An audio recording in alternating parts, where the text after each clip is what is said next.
Recent టైంలో stock మార్కెట్లో మనం ఒక బిగ్ ఫాల్ అయితే చూస్తున్నాం కదండి. అయితే లాస్ట్ వీక్ చూసుకుంటే ఫ్రైడేని మినహాయిస్తే మాత్రం మార్కెట్లో మంచి మూమెంటం అయితే వచ్చింది. మార్కెట్ రైజ్ అయింది, కానీ ఫ్రైడే మళ్ళీ మార్కెట్లో ప్రాఫిట్ బుకింగ్ అయితే వచ్చింది.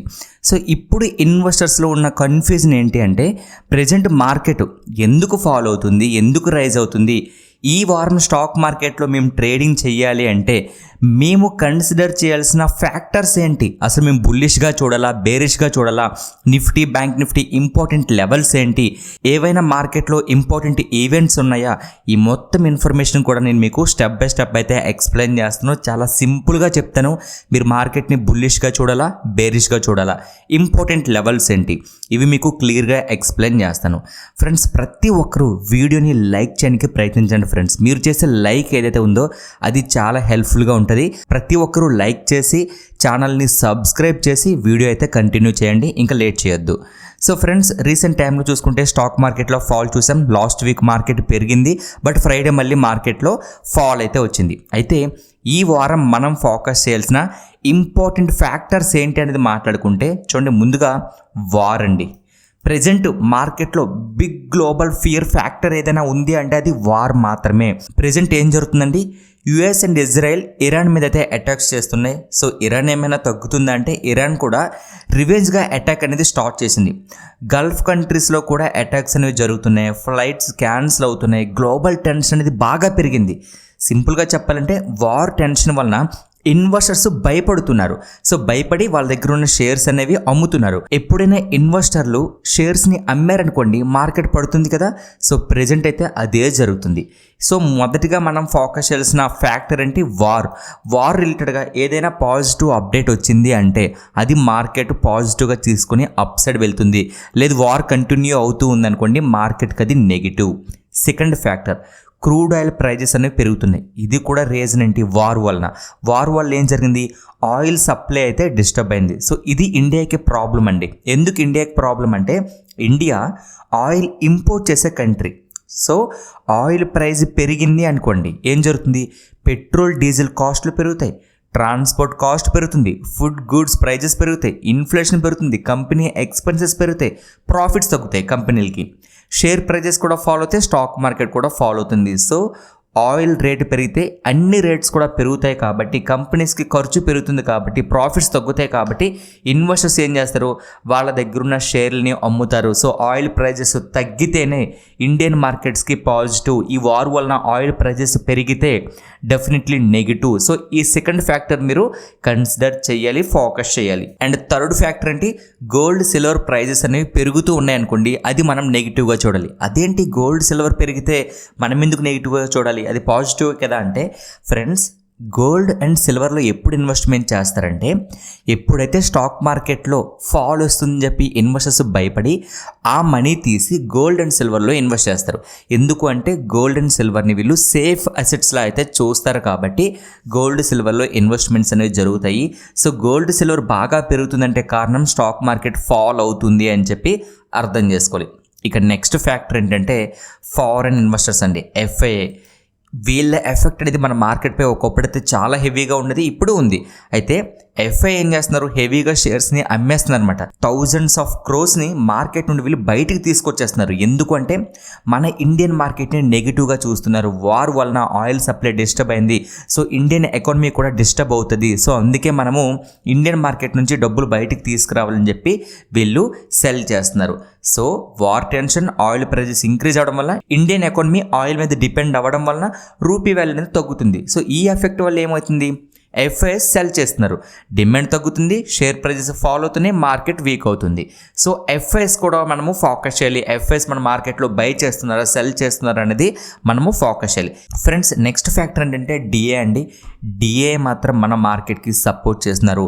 డొమెస్టిక్ ఇన్స్టిట్యూషనల్ ఇన్వెస్టర్స్ ఎవరు, Indian mutual funds, LIC, insurance companies వీళ్ళు ఏం చేస్తున్నారంటే ఇలాంటి టైంలో కూడా మన ఇండియాపై నమ్మకం ఉండడం వలన స్టిల్ ఇప్పటికీ మార్కెట్స్ బిగ్ క్రాష్ అవ్వట్లేదంటే దానికి కారణం డిఏఎస్.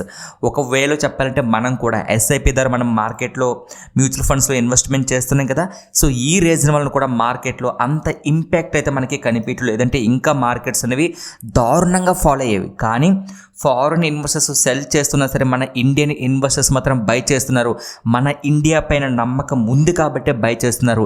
ప్రజెంట్ వార్ టెంపరీ మాత్రమే అని చెప్పి మన ఇండియన్స్ నమ్ముతున్నారు.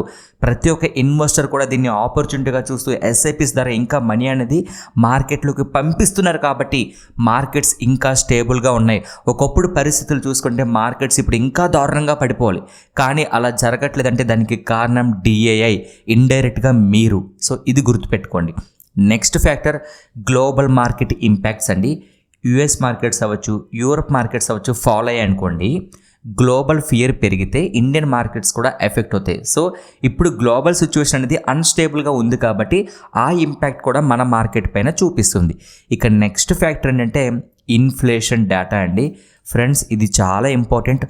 మార్చ్ 12న అయితే ఈ డేటా రాబోతుంది. సో ఇన్ఫ్లేషన్ అంటే ఏంటి? వస్తువుల యొక్క ధరలు అనేవి పెరగడం. సో ఇన్ఫ్లేషన్ పెరిగితే ఏం జరుగుతుంది? ఆర్బీఐ ఇంట్రెస్ట్ రేట్స్ని పెంచుతుంది, లోన్స్ కాస్ట్లీ అవుతాయి, ఈఎంఐ పెరుగుతుంది, పీపుల్ స్పెండింగ్ అనేది తగ్గుతుంది, బిజినెస్ స్లో అవుతుంది, స్టాక్ మార్కెట్కి ఇది నెగిటివ్.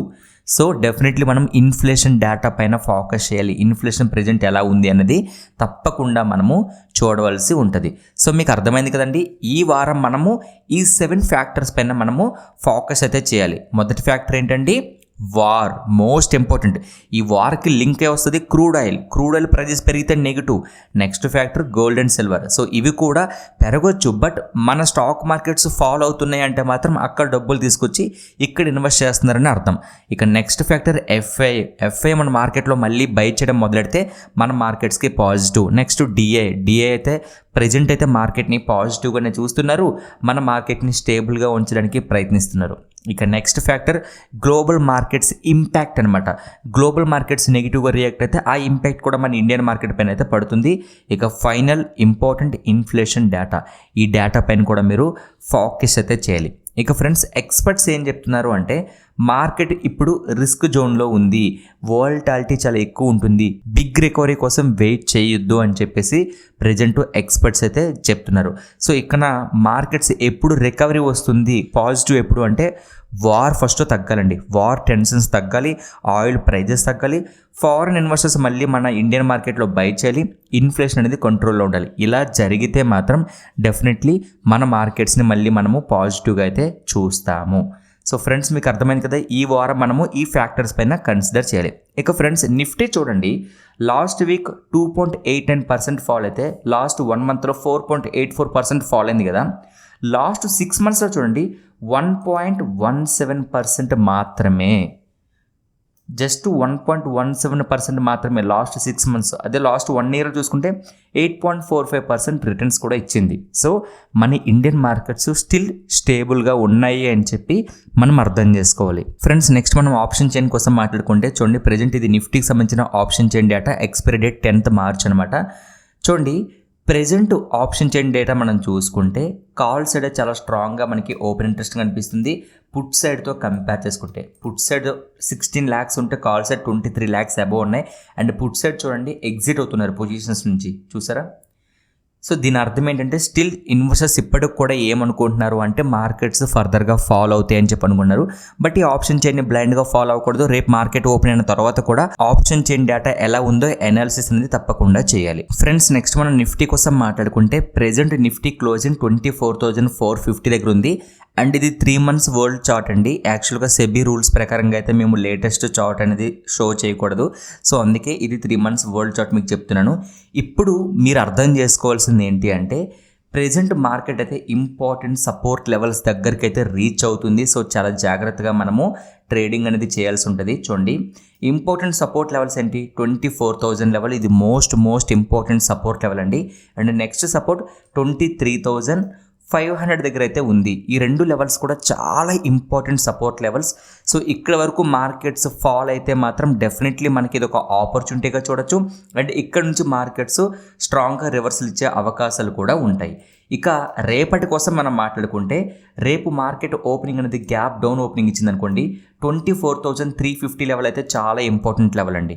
24,350 లెవెల్ని బ్రేక్ చేసి మనకి ప్రైజ్ యాక్షన్ స్ట్రాంగ్గా డౌన్ సైడ్ కనిపిస్తే మీరు డెఫినెట్లీ సెల్ సైడ్ అయితే ఆపర్చునిటీ అనేది ప్లాన్ చేయొచ్చు. అదే మార్కెట్ ఓపెనింగ్ నుంచి ఫాలో అవుతూ ఈ లెవెల్ దగ్గర నుంచి సపోర్ట్ తీసుకుని అప్ సైడ్ వెళ్ళింది అనుకోండి, మీకు ప్రైజ్ యాక్షన్ అనేది బయ్యింగ్లో కనిపిస్తే మీరు పాజిటివ్గా మీరు అప్ సైడ్ అయితే ఎంట్రీస్ అనేవి ప్లానింగ్ అయితే చేయొచ్చు. బట్ ఏదైనా సరే 24,350 లెవెల్ అనేది చాలా ఇంపార్టెంట్. సో రేపు గ్యాప్ డౌన్ ఓపెనింగ్ ఇచ్చినా ఫ్లాట్ ఓపెనింగ్ ఇచ్చి ఫాలో అయినా సరే ఈ లెవెల్ దగ్గరికి వచ్చింది మార్కెట్ అంటే మీరు జాగ్రత్తగా ఉండాలి. ఈ లెవెల్ బ్రేక్ డౌన్ అయితేనే మనం నెగిటివ్, ఈ లెవెల్ దగ్గర నుంచి సపోర్ట్ తీసుకుంటే మనము పాజిటివ్గా అయితే చూస్తాము. బట్ ఏదేమైనప్పటికీ మార్కెట్స్ అయితే టూ మచ్ వోల్టాలిటీగా ఉంటాయి. ఎందుకు అంటే ప్రెజెంట్ వార్ జరుగుతుంది. పాజిటివ్ అప్డేట్స్ వస్తేనే మార్కెట్ సడన్గా పాజిటివ్గా రియాక్ట్ అవుతుంది. ఫ్రెండ్స్, నెక్స్ట్ మనం బ్యాంక్ నిఫ్టీ కోసం మాట్లాడదాం. నిఫ్టీతో కంపేర్ చేసుకుంటే బ్యాంక్ నిఫ్టీ స్టిల్ చాలా నెగిటివ్గా ఉంది. ఎందుకు అంటే ఒక ట్రెండ్ లైన్ అయితే బ్రేక్ చేసిందండి. చూడొచ్చు, మీరు 1 మంత్ చార్ట్లో మీకు చూపిస్తున్నాను చూడండి. ఇక్కడ ఒక ట్రెండ్ లైన్ అనేది బ్రేక్అవుట్ అయింది, చూసారా? Trend line third time break చేసింది. సో ఈ క్యాండిల్ క్లోజింగ్ అనేది కన్ఫర్మేషన్ వచ్చింది అనుకోండి, ఇంకా క్లోజ్ అవ్వలేదు కదా, ఇది మంత్లీ టైం ఫ్రేమ్, ఇది ఇంకా క్యాండిల్ అనేది క్లోజ్ అవ్వలేదు. ఇన్ కేస్ క్లోజ్ అయితే మాత్రం బ్యాంక్ నిఫ్టీలో ఫర్దర్గా మనం ఒక బిగ్ ఫాల్ అయితే చూసే అవకాశాలు ఉంటాయి. కాబట్టి కొంచెం జాగ్రత్తగా అయితే మీరు ట్రేడ్ చేయాల్సి ఉంటుంది. ఇక ఫ్రెండ్స్, ప్రెజెంట్ బ్యాంక్ నిఫ్టీ ఎక్కడుంది అంటే ఇంపార్టెంట్ సపోర్ట్ లెవెల్ దగ్గర ఉంది. ఆ లెవెల్ ఏంటి? 57,700 లెవెల్ అండి. ఈ లెవెల్ చాలా important level. So market opening అనేది ఈ లెవెల్ దగ్గర ఓపెనింగ్ ఇచ్చింది అనుకోండి, డెఫినెట్లీ ఈ లెవెల్ని సపోర్ట్గా తీసుకుని అప్ సైడ్ వెళ్తే పాజిటివ్. ఈ లెవెల్ని కానీ బ్రేక్ డౌన్ చేసి మీకు ప్రైజ్ యాక్షన్ డౌన్ సైడ్ కనిపిస్తే మాత్రం మీరు సెల్లింగ్ సైడ్ అయితే మీరు ఎంట్రీస్ అనేవి ప్లాన్ చేయొచ్చు. So friends, 57,700 level most important level ఇది. ఈ లెవెల్ బిలో మార్కెట్ ఉంది అంటే నెగిటివ్, ఈ లెవెల్ పైన మార్కెట్ హోల్డ్ అయితే మాత్రం పాజిటివ్గా అయితే కన్సిడర్ చేయొచ్చు. ఇక ఫ్రెండ్స్, మీరు ఎవరైనా సరే ట్రేడింగ్ చేయాలన్నా ఇన్వెస్ట్మెంట్ చేయాలన్నా మీ ఫైనాన్షియల్ అడ్వైజర్ సలహా తీసుకుని మీరు ఇన్వెస్ట్మెంట్స్ కానీ ట్రేడింగ్ అని చేయాలి. మేము సెబీ రిజిస్టర్డ్ అనలిస్టులు కాదు, మేము ఎడ్యుకేషన్ పర్పస్ మాత్రమే ఈ వీడియో అయితే చేయడం అయితే జరిగింది. సో ఫ్రెండ్స్, మీకు అర్థమైంది కదా, ఇవి Nifty bank Nifty important levels అనమాట. కొంచెం కేర్ఫుల్గా మీరు ట్రేడింగ్ అయితే చేయాల్సి ఉంటుంది. ఇక ఫ్రెండ్స్, నెక్స్ట్ మనం కేపీఐ గ్రీన్ ఎనర్జీ కోసం అయితే మాట్లాడదామండి. యాక్చువల్గా ఈ కంపెనీ రిలేటెడ్గా ఒక పాజిటివ్ అప్డేట్ ఉంది. దానికోసం మాట్లాడే ముందు స్టిల్ ఇప్పటికైనా వీడియోని లైక్ చేయకపోతే లైక్ చేసి ఛానల్ అయితే సబ్స్క్రైబ్ చేయడానికి ప్రయత్నించండి. మీరు చేసే సపోర్ట్ ఏదైతే ఉందో అది చాలా వాల్యుబుల్. ప్రతి ఒక్కరు లైక్ చేసి వీడియో అయితే కంటిన్యూ చేయండి. ఫ్రెండ్స్, ముందుగా కేపీఐ గ్రీన్ ఎనర్జీ కోసం మాట్లాడుకుంటే ఈ కంపెనీకి ఒక డీల్ అయితే వచ్చింది.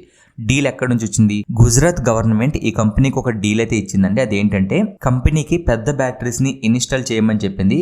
చూడండి, పవర్ ఎక్కువ ఉన్న టైంలో కరెంట్ స్టోర్ చేస్తారు, పవర్ తక్కువ ఉన్న టైంలో ఆ స్టోరేజ్ ఏదైతే ఉంటుందో అది కరెంట్ సప్లై అనేది వీళ్ళు చేస్తారు.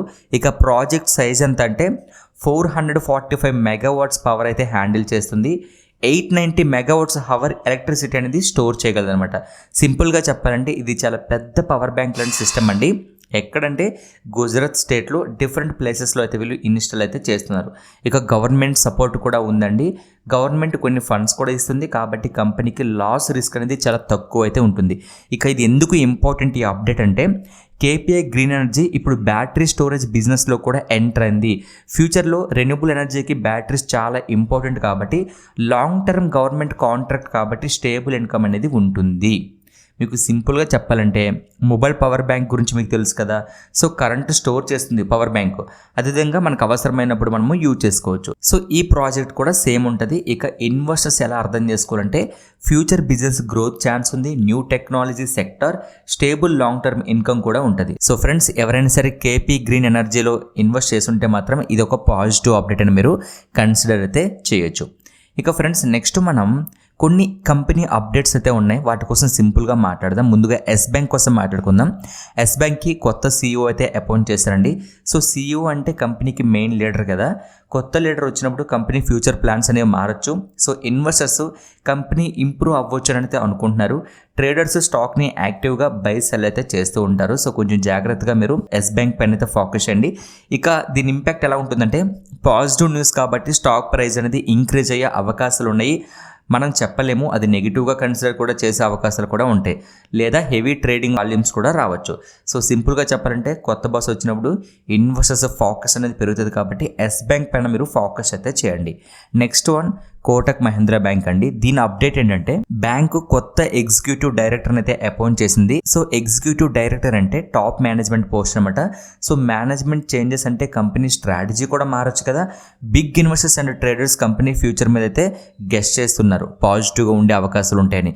సింపుల్గా చెప్పాలంటే మేనేజ్మెంట్ చేంజ్ కదా, మార్కెట్ అటెన్షన్ అనేది వస్తుంది. సో ఈ స్టాక్ పైన కూడా మీరు ఫోకస్ అయితే చేయండి. నెక్స్ట్ వన్ అల్ట్రాటెక్ సిమెంట్ అండి. అల్ట్రాటెక్ సిమెంట్ ఒక సోలార్ పవర్ కంపెనీలో స్టేక్ అయితే కొంది. సో దీని మీనింగ్ ఏంటంటే కంపెనీ రెన్యూబుల్ ఎనర్జీ సెక్టార్లోకి ఎంట్రీ అయితే ఇచ్చింది. దీని ఇంపాక్ట్ ఏంటంటే సోలార్ పవర్ యూజ్ చేస్తే ఎలక్ట్రిసిటీ కాస్ట్ తగ్గుతుంది, లాంగ్ టర్మ్లో ప్రాఫిట్స్ పెరగవచ్చు, గ్రీన్ ఎనర్జీ ఫ్యూచర్లో ఫాస్ట్గా గ్రో అవుతుంది. ఇన్వెస్టర్స్కి ఇది ఒక స్మార్ట్ ఫ్యూచర్ ప్లాన్లో అయితే కనిపిస్తుంది. సో ఇది పాజిటివ్ అప్డేట్ కాబట్టి స్టాక్ అయితే పాజిటివ్గా అయితే రియాక్ట్ అవ్వచ్చు. లాంగ్ టర్మ్ ఇన్వెస్టర్స్ కూడా ఇంట్రెస్ట్ అయితే చూపిస్తున్నారు. సో ఫ్రెండ్స్ చూసారు కదండి, ఇది సింపుల్గా ఈ కంపెనీస్ పైన మీరు ఫోకస్ అయితే చేయండి. ఇది ఫ్రెండ్స్ ఈరోజు వీడియో. నచ్చితే లైక్ చేసి ఛానల్ అయితే సబ్స్క్రైబ్ చేయండి. Thank you so much friends.